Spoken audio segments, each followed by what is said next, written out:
need to support the farmers in Spain. I know I'm in America right now, but I'm always supporting Spain and the agriculture and the farmers. If you want to keep prices down, then you must buy products that say made in Spain only. The farmers don't make a lot of money as it is. And when we start importing products from other countries, we're strangling the farmers and driving prices up at the grocery stores. Think smart with your head. Only buy if it says made in Spain. Viva the farmers and viva España. A story making the rough online that has people talking from every angle, and it's raising some serious questions about politics, race, and how quickly claims spread across social media. According to posts and videos circulating online, there are allegations involving mega Texas farmer, political tension, and claim that Black farmers are being targeted. As with my favorite story, it's important to separate verified facts from rumors and let the evidence speak for itself. What caught my attention wasn't just the headline, it was the number of reactions from people who see this as a part of a much bigger conversation about fairness, community, and accountability. In today's video, we are going to look at some of those reactions, hear different perspectives, and discuss why this topic has become so controversial. I want you to watch with an open mind and think critically about what's being said. By the end of this video, let me know where you stand after hearing the different viewpoints. Before we continue, I want to take a moment to acknowledge all the creators and individuals whose reaction clip you are about to watch. Those video belongs to their perspective creators and they are being featured here for a purpose of commentary, discussion, criticism, and new style reaction. I appreciate everyone who has shared their perspective because hearing different voices help us understand why this topic has generated so much attention online. As you watch this clip, pay close attention to the different opinion. Some people strongly support the claim being made, while others question them on or ask for more evidence. That's exactly why I want to include a variety of reaction rather than just one point of view. Don't skip ahead. Watch each clip carefully because they provide important content for the discussion. Once you're finished, I will come back to break everything down, share my own reaction, and they'd love to hear whether you agree or disagree in the comment below. Morning, Dean Digifarmer. Quite an overcast morning down here in South Wales. Quite chilly as well. Just been out feeding, taking a bale down to my cattle. I just wanted to address something that I watched on Friday night. I watched a TikTok live. I'm not going to say the gentleman who I was watching because that's his thing, not mine. He had a couple of people on there, and he had a gentleman on there from Denmark. And he was going on about Arla and what they're making them do over there. They're making them feed this. I might be saying this slightly wrong. Bovia, just this thing that supposedly stops the cows burping and I don't know if it's farting as well, but it's trying to stop the gas that they produce. And then there was another gentleman come on then, which was the biggest concerning part for me, and said that M&S in this country, the farmers that they've got on their contracts for the dairy, for the milk, are making them feed this bovia or however you want to say it to their animals. And the gentleman in Denmark said that it's basically poisoning their animals and how it's getting into the milk. But if it's being fed to them and it's making them ill, it's also being transferred into the meat. So if that's the case in this country, I mean, I don't know if there's full truth in this. It's only what I've read. So please, M&S, don't shoot the messenger. But when it's out there on a social media platform, there must be some form of truth in it, I would have thought. Or at least there's no smoke without fire. So if anyone does know about it, I think this needs to be addressed and addressed quite quickly. And I happen to look on a few things that my wife bought from the supermarkets. And this Arla are into just about everything. They are a big, big company. And if they're forcing this Bovia in this country, how many people in this country are eating that meat and drinking that milk with that in there and not knowing? So that brings me to another little thing. Yesterday morning, went down to the local barber's nice and early and had a bit of a trim. And I got chatting to him. There's a couple of Turkish lads, really, really nice lads, always make me laugh. And we got talking about the farming and how's it going and everything. And I said, it's, you know, with everything, what the government are trying to get us to jump through all these hoops. And basically the percentage of livestock they want us to cut down on in this country for this green crap, or net zero, whatever you want to call it, over my head. And they didn't know nothing about it. And then I happened to tell them then about this Bovia being given to the animals to stop them trumping and burping and everything else. And they said it was just a joke. And there was 3 other people in the barbers that chirped up, general members of the public, did not have a clue what I was talking about. And those 3 people there straight away. And I said, a big thing is Cravendale milk. They turned around and said, we all drink it. So I think when they left there yesterday, they turned around and said, we ain't drinking that crap anymore. You know, it's all right pumping all this additive in, but what is the long-lasting effect going to be on this? If anyone knows a bit more about it, please just drop me a message. But I think this message needs to go out. If M&S are forcing farms to feed this, and it's going to cause the animals to be ill, then that has to become a welfare issue with the animals. So where are your RSPCAs and all the do-gooders to stop this happening? We get blamed enough for everything that we supposedly do or don't do.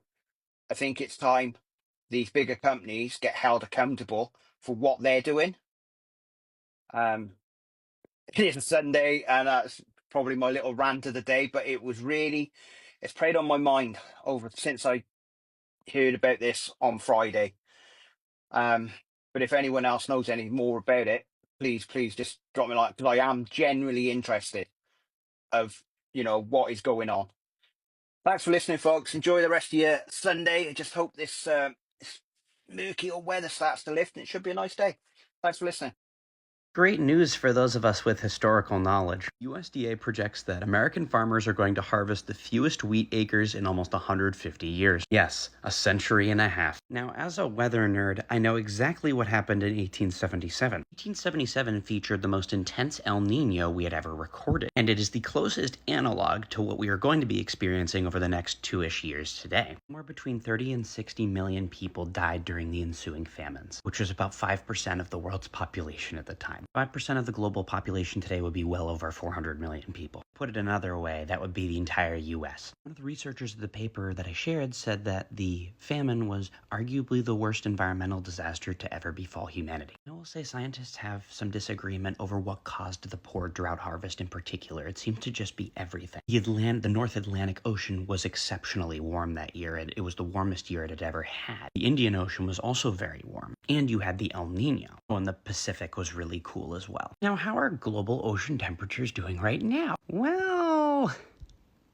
I think the State Department announcing yesterday duty-free importation of phosphate fertilizer from Morocco tells you what you need to know about how much fertilizer has been cut off by the crisis with Iran. And by crisis, I mean the American war of aggression that's induced a crisis. A lot of the world's fertilizer comes through there. So does this necessarily mean we're barreling toward a famine? No, of course not. That can be avoided, but the signs are absolutely there. And that should give you some context as to why your food prices over the next 2 to 3 years are going to nuke out. And you know what? The corporate profits always come first. Profits of the food conglomerate that uses child labor and the profits of the grocery store chain that price gouges the fuck out of the food to you matter much more than the availability of the food. And that, my friends, is capitalism. So in our video about the lab-grown meat and the USDA and FDA giving these big corporations the ability to not disclose that such meat was made in a lab and how it was made in a lab, we've seen a lot of comments about isn't this illegal, or how is this legal? I can't speak to the legal precedent of it. I'm not a lawyer, and I haven't looked recently. I'm sure if it was illegal, it probably isn't now. It's like everything, they move the laws for the big corporations. But I can definitely tell you, even if it's not illegal, it's highly immoral and extremely unethical. You know, the government has been trying to hurt small and mid-range farmers and ranchers. Even with the proof that our products are gluten-free, you have to pay. You don't pay, can't call it gluten-free. That is illegal for us. It's an unlawful advertising tactic. Even if you never used any GMO, you used no chemicals, and you only raised your fruits, vegetables, and animals in the most clean way known to man. If you don't pay for organic, can't call it organic. Not as a small farmer rancher, you'll get fined and you could be thrown in jail, you could lose your business, and the fines, fines and jail time are stiff. They're allowing the big corporations to grow monster meat, not telling you how it's being made, where it's being made, while honest small farmers and ranchers are growing the cleanest and best food possible. We're keeping our paperwork and proving to you that it's the cleanest and best thing possible, but we can't tell you it's the cleanest and best thing possible because we could face very stark legal repercussions. This is just another reason why you need to wake up. Your government doesn't care about you. The three-letter agencies don't care about you. The corporations don't care about you. They set the stage for these terms and these words: gluten-free, organic, keto, and now they own the rights to these words. And unless us small business owners drain our bank accounts to be able to use those words, we can't legally use them, even if we fit the description that is used to describe such a product.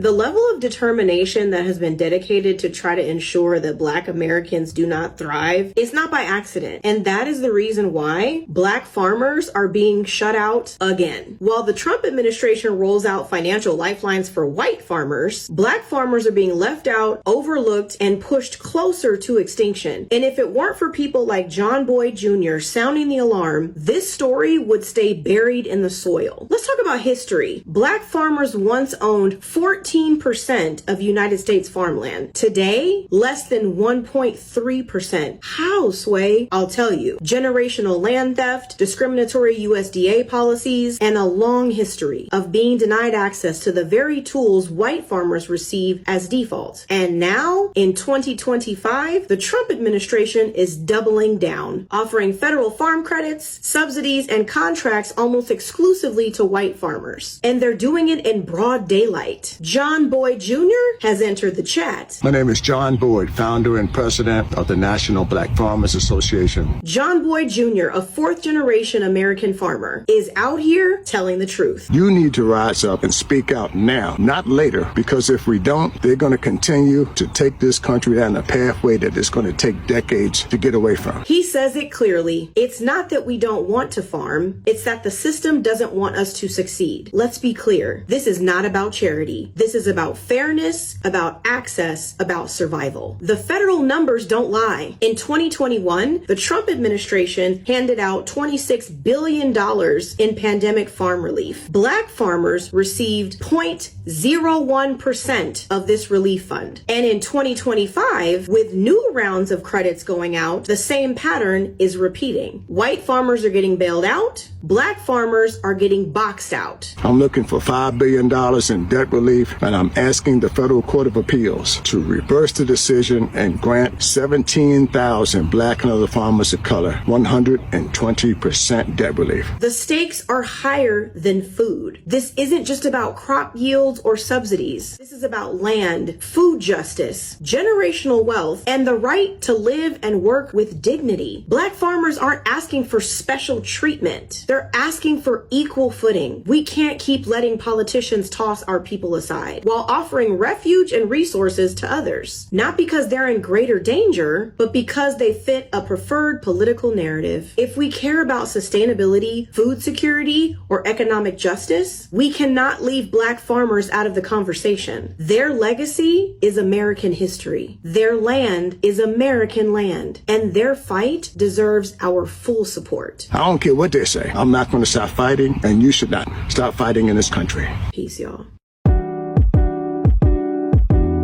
Y'all notice all these cattle ranchers up in arms today? They are suddenly mad because the beef market has dropped since Trump is talking about some Argentinian beef. Oh, now they're upset. Now they want to talk about save the American farmer, right? See, this is what happens when racism runs the economy instead of logic. They voted for a man who sold them a fantasy that their white skin was going to be economic policy, and that somehow legislating harm and voting for harm towards Black, brown, and immigrant communities was going to bring back the good old days, right? When America was great. But here's the gag.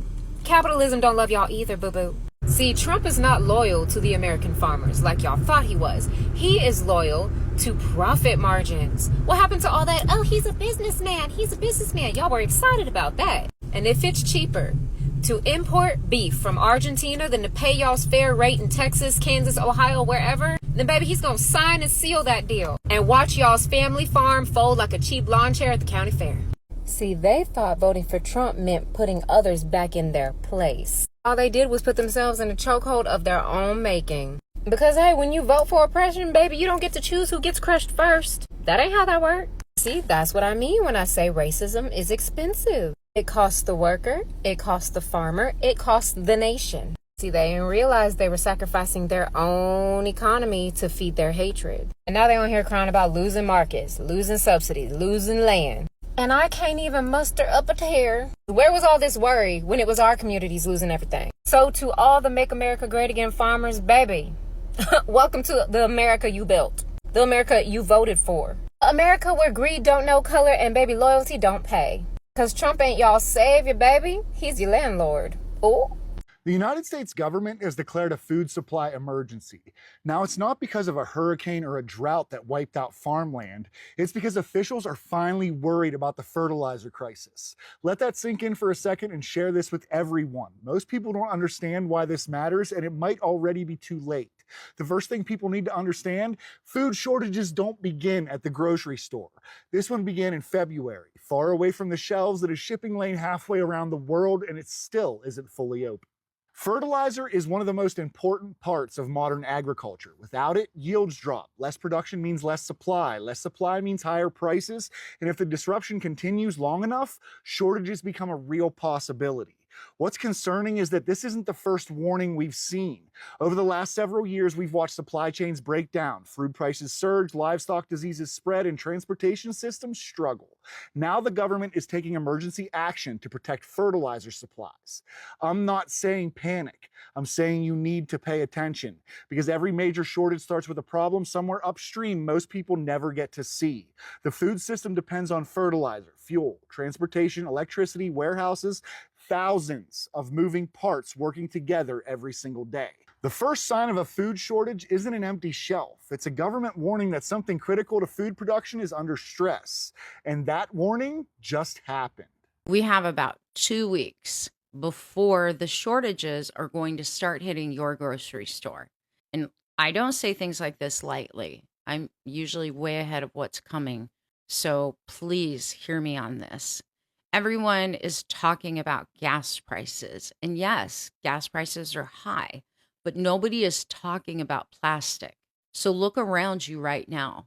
Your shampoo bottle, your laundry soap, your deodorant, your diapers, feminine products, dog food, your meat, your produce, all of those are packaged in plastic.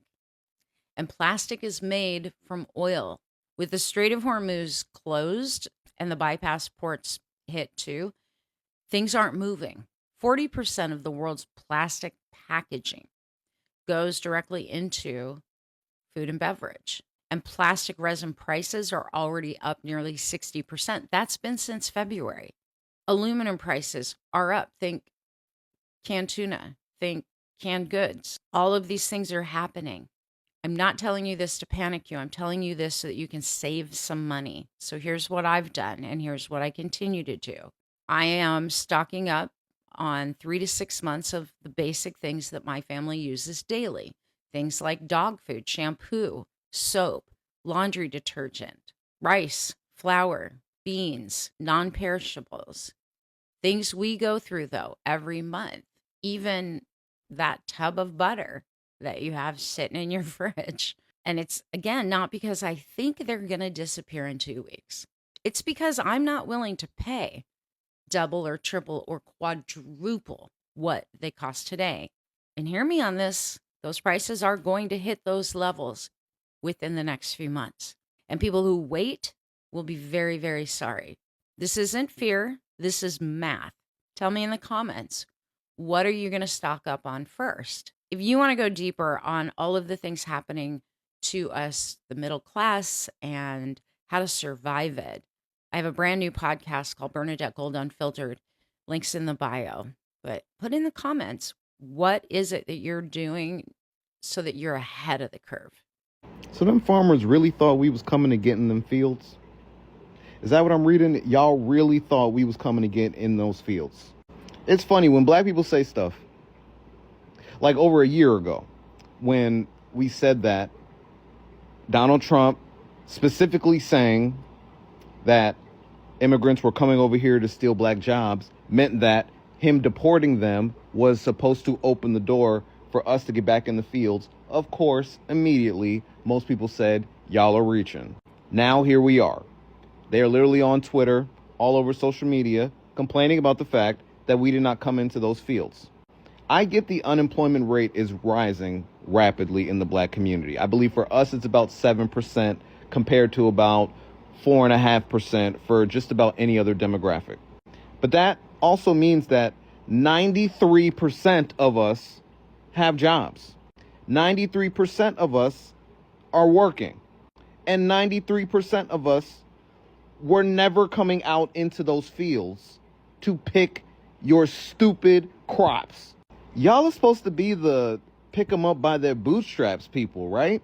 Y'all are always the ones talking about earn this, that, hard work, this, that. But then y'all never want to do your own damn work.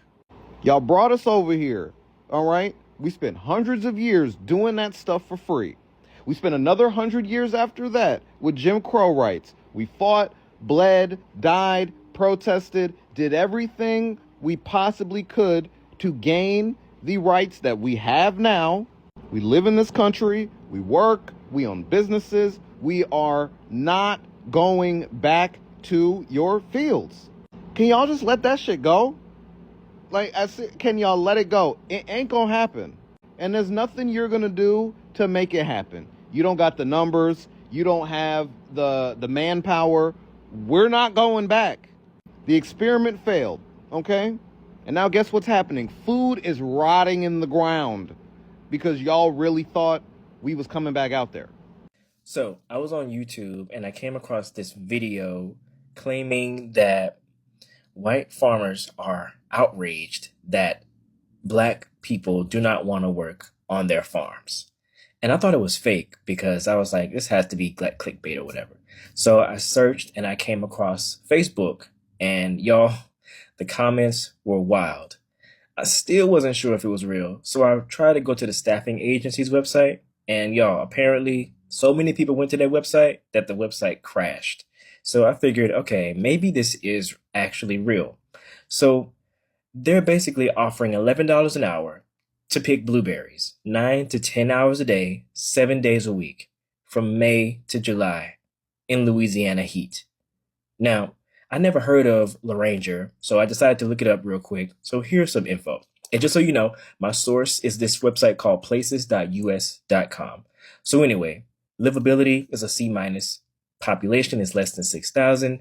Demographics is almost 91% white, followed by Black, then Hispanic, then Indian, then Asian, and pretty much 0 Hawaiian.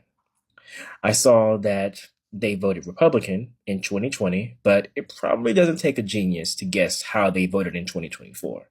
So that's just to give you a little info about the town. So anyway, back to what I was saying. So $11 an hour is what they're offering. Full time, 7 days a week, 9 to 10 hours a day. Now, according to salary.com, Louisiana's minimum wage is $7.25 an hour. So this is a bump. But let's be real. Now, for some people, they might say, oh, it's a job. Go work it. It's a job. But it's not a job, It's more like a sentence. And then when you look at who they expect to take these jobs, you don't have to guess. It's a page straight out of history. Black folks, migrant workers, the ones who are currently facing deportation right now, vulnerable communities getting used for back-breaking labor for pennies. But people are saying this is what they voted for. So what do you think? Is it FAO season or what?